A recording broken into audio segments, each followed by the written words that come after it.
Momento Anefac. Olá a todos, hoje é 18 de março de 2020, nós estamos aqui no segundo podcast da Anefac para falar com você, associado, e trazer novidades, informações relevantes para a gente entender esse momento crítico que essa crise do Covid-19 nos trouxe e como isso afeta todas as organizações e as pessoas, governos, enfim, é hora de pensar coletivamente.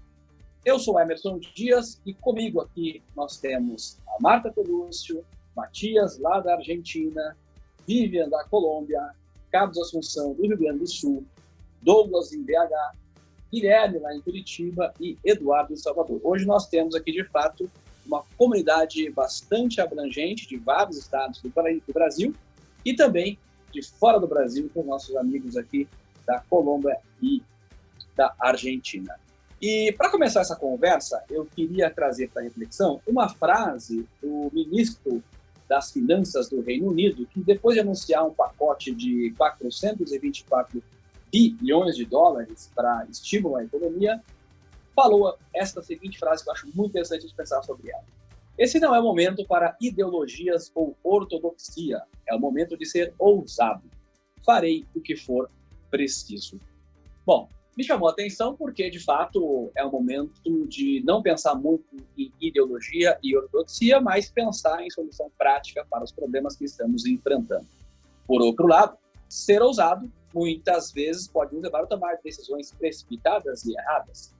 Como saber se o que faremos agora é certo ou errado neste ambiente de extrema incerteza? Para ajudar a gente desvendar este quebra-cabeça, eu vou chamar aqui Marta Pelúcio, que é nossa presidente regional São Paulo, que está falando com as entidades congraçadas e pode nos trazer algumas novidades e algum pouco de informação a mais para a gente juntar peças deste quebra-cabeça. Marta, é contigo. Boa tarde, Emerson, demais colegas da Anefac e os nossos ouvintes aí do nosso podcast. Eu gostaria de destacar que eu acho que a primeira coisa, quando você fala dessa questão de ousadia, né, que você trouxe essa frase muito interessante, é que nós não podemos esquecer da transparência, que é uma bandeira que a Anefac sempre carrega. E nesse sentido de transparência, eu gostaria de recordar que a CVM já soltou um ofício solicitando às empresas que na apresentação de suas demonstrações tragam o evento subsequente, em eventos subsequentes, o efeito do coronavírus. Isso é importantíssimo para que o mercado consiga entender como as empresas estão agindo e quais as ações, né, que serão tomadas. Então, para o investidor, essa informação é importantíssima. Também na linha de transparência, o CODIM irá lançar em breve um pronunciamento, lembrando que o CODIM é composto por entidades como a ABRAP, a MEC, a Ambima, a Ancord, a Anefac, a APMEC, B3, CFC, IBGC, IBRACON e BRI. Então, é um grupo, né, de entidades aí e que está nessa busca de transparência para o mercado do que está acontecendo. Mas tem um outro ponto também importante, que é a consciência social. Então, nós que somos empresários contábeis sabemos da dificuldade que os empresários têm em trabalhos em home office e que isso pode sofrer consequências, né, na entrega de obrigações, por exemplo, e atraso na entrega de obrigações e dificuldades na empresa em pagamentos de tributos. Então, eu gostaria de destacar que o CRC São Paulo, junto com as entidades congraçadas, que inclui o Sindiconte, o SESCOM, entre outras, e a Anefac é uma convidada e participamos ativamente, que nós soltamos um comunicado ao mercado, na verdade, direcionado ao governo, né, que tenha consciência das dificuldades que nós teremos. Então, eu vou falar um pouco rápido também da minha experiência. Eu tenho tido solicitações de multinacionais que atendo para que eu demonstre qual que é o meu plano de ação, mas eu não vejo isso de empresas nacionais. Então, eu acho que a consciência nas empresas nacionais ainda não está no nível das empresas multinacionais. Eu acho que a gente tem que buscar essa consciência. E essas entidades congraçadas vão ajudar muito nisso. É isso aí, Emerson. Muito obrigada. Obrigado, Marco. É importante a palavra conscientização, chamando a atenção aqui para a gente. E a Marta falou aí da questão que ela tem percebido, né, de empresas internacionais estarem mais antenadas com esse cenário de gestão de crises, pedindo aí planos a serem elaborados de como é que a gente vai lidar com essa situação. Bom, falando de empresas internacionais, está na hora da gente ir para Buenos Aires, falar com o Matias, que é VP Internacional lá na Argentina. Matias, conta para a gente daí de Buenos Aires como é que você está enxergando este cenário. Boa tarde, Emerson. Boa tarde para todos. En Argentina, al igual que todo el mundo, la situación es compleja, mas Argentina tiene una situación particular, que Argentina estaba en crisis económica antes de que comience la situación de coronavirus. Entonces, la situación de coronavirus agravó la situación económica en Argentina y llevó hoy el riesgo país a 4.000 puntos, que es el máximo puntaje negativo que ha tenido Argentina en su historia. Esto es muy grave porque, como ustedes conocen, Argentina tiene una deuda muy grande con el Fondo Monetario Internacional, la deuda más grande del mundo desde Argentina, y esta situación, en el marco de una renegociación de la deuda para Argentina en frente del Fondo Monetario Internacional, es muy perjudicial. Yendo a la coyuntura actual de la situación por el coronavirus, el gobierno está tomando una serie de medidas de contención de la crisis, está emitiendo dinero para brindarle a las capas sociales que tienen menos dinero la posibilidad de comprar alimentos y poder sostener esta situación desde el punto de vista social. Y también está tomando una serie de medidas para que las pequeñas y medianas empresas puedan salir adelante de esta crisis que está comenzando. Entonces, están tomando medidas también, siendo más flexibles en las tributaciones, en qué impuestos las empresas tienen que tributar y qué impuestos no tienen que tributar. Entonces, esto de alguna manera es bueno para las pymes, más para hacer esto, Argentina tiene que generar más emisión monetaria porque la recaudación baja. Entonces, todo esto produce un escenario de mayor inflación en el corto plazo, mediano plazo, y eso agrava también las posibilidades después de poder pagar la deuda que tienen con el Fondo Monetario Internacional, que es en dólares. Entonces, la situación es muy compleja en este sentido. También el gobierno está impulsando para que los bancos presten dinero a tasas bajas para las pymes, para que ellas puedan también tener financiamiento en créditos que les permitan llevar adelante esta situación. Desde el punto de vista de la Agencia de Finanzas, todas estas dimensiones hacen que la Agencia de Finanzas y Contabilidad tengan un rol muy protagónico, porque ahora los CEO hablan más con la Agencia de Finanzas que con la Agencia de Ventas para encontrar las situaciones, las mejores maneras de resolver este tipo de situaciones. Entonces, en líneas generales, entendemos que es un momento clave para la Agencia de Finanzas y que la Agencia tiene que asumir un rol protagónico en ayudar a los líderes de las organizaciones para entender cuál es el mejor escenario para salir adelante de esta situação. Muito bem, Matias. Obrigado pela sua contribuição. É isso aí, né? A Agente de Finanças assumiu o seu papel protagônico, né? Como dito em espanhol, muito importante assumir o protagonismo neste momento, que é, de fato, pensar soluções e, como você mesmo disse, né? Flexibilidade, né? Ter soluções flexíveis para a gente encarar esse desafio aí que está no mundo todo. Bom, saindo da Argentina, nós vamos dar um pulo lá na Colômbia e vamos falar com a Vivian Krebs, que é a nossa diretora executiva naquele país. Vivian, qual é a sua visão e o que você pode compartilhar com a gente nesse podcast de hoje? Bom, eu fico aqui em Bogotá, na Colômbia, então vou falar um pouquinho mais daqui do que das outras cidades, porque a gente vê que cada um está tomando uma ação, o governo está tomando uma ação diferente. Então, desde segunda-feira agora, todos os colégios, faculdades, todas estão fechadas. Para entrar aqui no país, somente residentes e pessoas da embaixada que podem entrar no país. E essas pessoas que entram, elas ficam em quarentena no período de 14 dias sem sair de casa, não podem sair. Todas as fronteiras fechadas com Venezuela, não podem entrar nenhum venezuelano por enquanto. Amanhã a gente vai ter uma simulação de uma preparação para isolamento, então a gente está tendo mais preparação de como, se o coronavírus aumentar aqui, né, as pessoas infectadas aumentarem, como que a gente vai ter a ação do governo. Então, a gente vai ter uma simulação de amanhã, sexta-feira, até segunda-feira. Segunda-feira é feriado aqui na Colômbia, então eles estão aproveitando esse período, esses 4 dias vão ser de isolamento total. Ninguém pode sair nas ruas, não pode passear com o cachorro, não pode fazer nada. Somente os serviços realmente prioritários é que vão manter o serviço. Os outros todos têm que ficar em casa. Ainda não está muito claro se vai ter alguma multa, como que vai lidar se as pessoas não responderem a essa simulação. Mas, a princípio, toda a população aqui está caminhando para fazer tudo isso.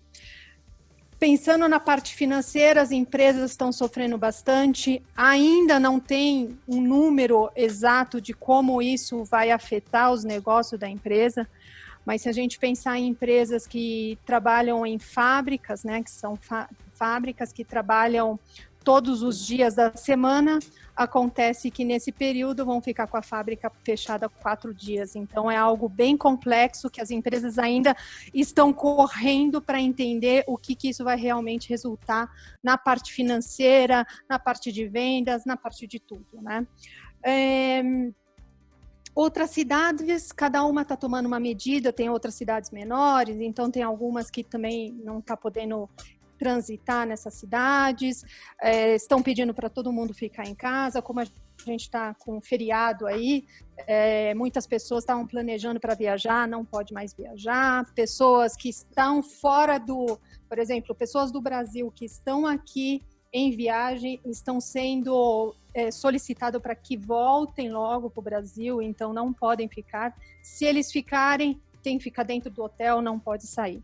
Então, o que a gente vê é que o governo aqui, ele está fazendo de toda uma prevenção para que o vírus não se alastre tão rapidamente. A gente sabe que isso, por mais que eles tentem segurar, acaba tendo um número que vai aparecendo. A gente não tem ainda o número final divulgado pelo governo, né? Então a gente está tentando tomar a maior precaução para não ficar vendo fake news, informações que aparecem no WhatsApp, que a gente vê de pessoas infectadas, mas a princípio a gente não tem tantos infectados, não teve nenhuma morte aqui por enquanto. Então, o governo está tomando uma ação para prevenir para que isso não aconteça. Então, a princípio é isso que está acontecendo aqui na Colômbia. Obrigado, Vivian, pela informação vinda da Colômbia. E agora, então, voltamos aqui para o Brasil, mas lá no sul, com o Carlos Assunção, que vai trazer o que ele está vendo lá de Porto Alegre. Carlos, a bola está com você. Boa tarde, Emerson e colegas da ANEFAC, né? Aqui no Rio Grande do Sul, que a gente percebe claramente, assim, é um movimento muito forte de prevenção, muito forte mesmo, né? Isso acontece tanto no âmbito estadual quanto municipal, né? Não só nas empresas.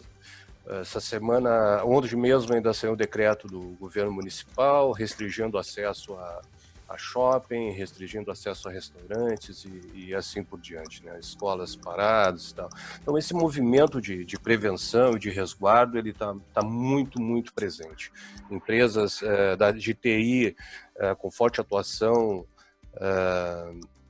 alocando seus funcionários em home office, empresas com mais de 320 funcionários, toda a equipe indo para trabalhar em home office, enfim, né? A gente percebe empresas com atuação em toda a América do Sul aqui, né? Com a sua área administrativa também indo para home office. Isso está muito claro na parte de recapagem, de segmento de borrachas. Então, esse movimento de prevenção ele também acaba refletindo no nosso CRC, no nosso SESCOM, né? Hoje, o grande foco que se percebe no Estado é fazer com que as pessoas permaneçam em casa. Então, o Sescom, por exemplo, né,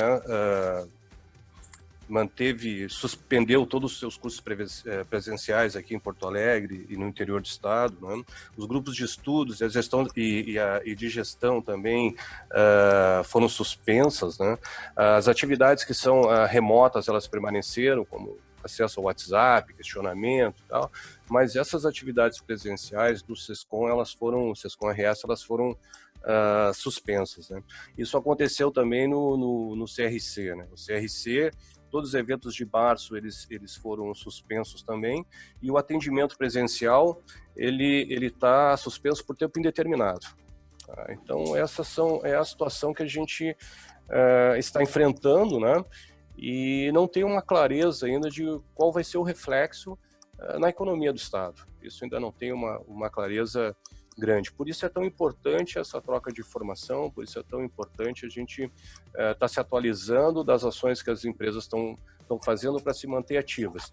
E a principal que se visualiza hoje é, para aquelas que podem, obviamente, né, direcionar os seus colaboradores para o home office, né, né, Emerson? Então, esse é o ponto de vista que a gente tem aqui no sul do país, tá ok? Tá joia, muito obrigado aí pela sua atualização. Vê que o cenário é bastante parecido, né? Cada cidade, claro, com suas particularidades, mas um cenário aí realmente bastante parecido em todos os cantos, né? Vamos ver como é que está BH agora com o Douglas Cardoso. Nós já conversamos com ele ontem, vamos ver o que mudou o cenário de ontem para hoje. Douglas, fala daí de BH. Tudo bem, Emerson, pessoal? Bem, acho que a gente tentar resumir em 2 minutinhos o que tem acontecido. Se a gente analisar essa crise em 3 dimensões, né, o problema da saúde em si, que causou um problema econômico, que causa um problema financeiro, né? E em relação à saúde, ao vírus em si, em 2 dias aqui, o número de casos confirmados passou de... A gente tinha apenas 6 anteontem, hoje já são 19, então mais que triplicou em 2 dias, né? Obviamente isso traz o problema econômico, né? O Estado abriu uma linha com o BDMG, né, o Banco de Desenvolvimento de Minas Gerais, para ajudar empresas com a linha de financiamento, principalmente capital de giro, voltado para pequena empresa, média empresa, principalmente, mas por enquanto apenas empresas na área de saúde, né? Isso para tentar ajudar essa parte, né, da economia aqui que tem caído. Só que isso ainda não resolve o problema financeiro de muitas empresas.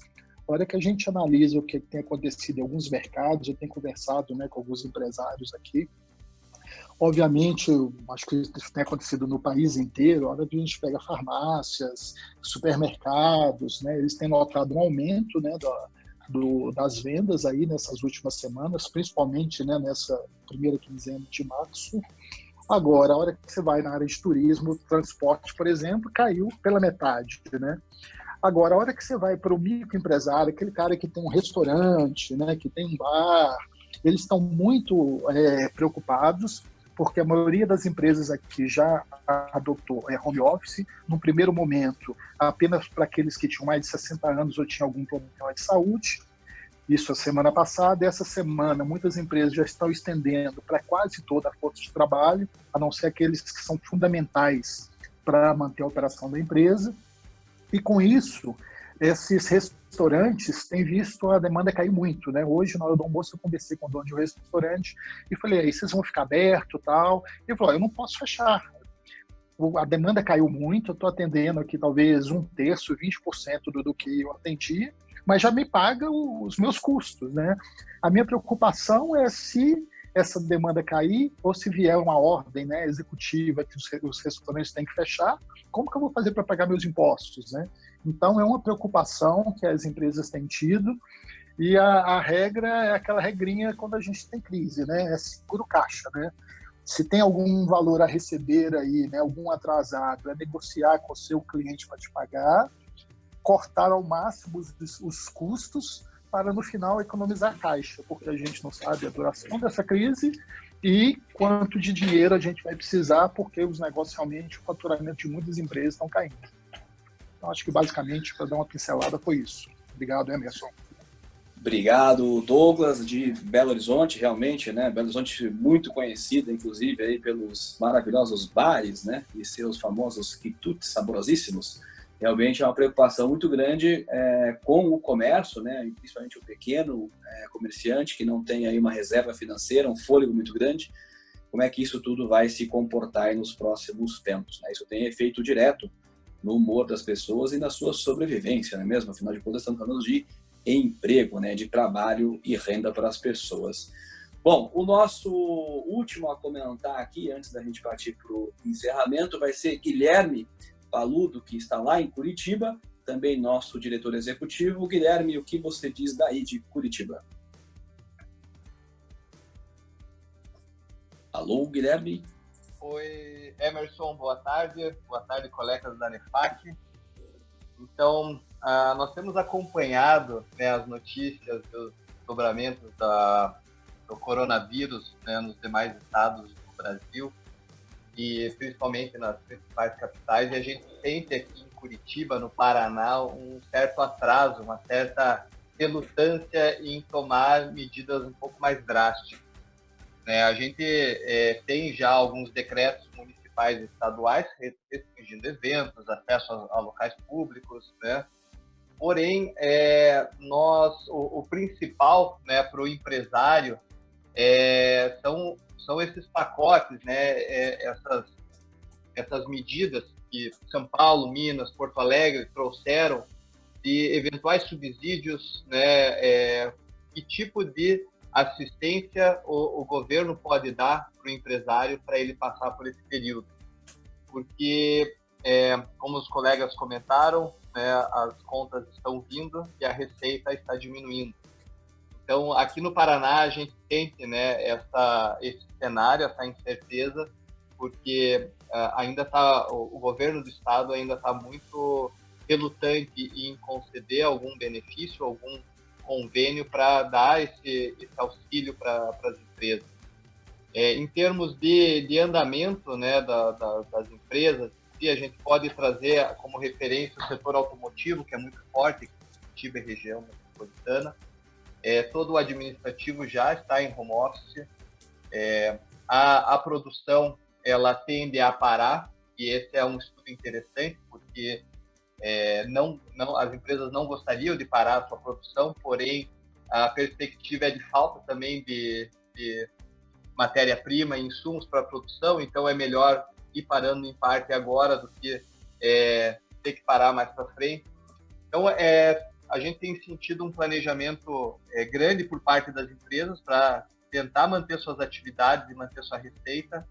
Por outro lado, uma dificuldade de enfrentar, né, um mercado que está praticamente paralisado e uma falta, né, talvez uma omissão bastante grande do governo, do estado e município para dar o suporte para as empresas, para que elas possam enfrentar essa crise mais tranquilas.